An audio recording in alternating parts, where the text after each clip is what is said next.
Hello and welcome to a new video, and we're at Wigton Station in Cumbria. We're going to have a look at some trains and then a little look around the station. It's situated halfway between Carlisle on the West Coast Main Line and Maryport on the Irish Sea coast. The station is normally served by trains running from Carlisle to Barrow or Lancaster, but due to the Corkickle Tunnel being closed for the last year, trains are now terminating at Whitehaven.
So now we'll just have a little look at some of the old features of the station and have a look at what relics remain.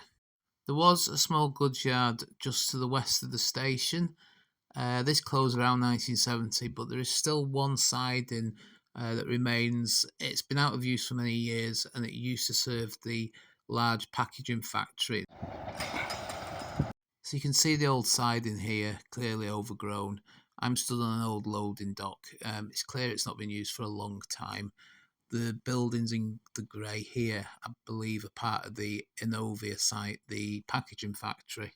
Just stood in the old station car park, and one relic that we've got here is what appears to be a bit of trackway leading into the Innovia factory, but at completely the wrong angle to join up with the siding, which is over through that gate. Next to the station house, we've got what looks like could be the remains of a former station building. And then just a bit further down Station Road, underneath the railway bridge, we've got the remains of this former entrance up to the platform level, some disused steps.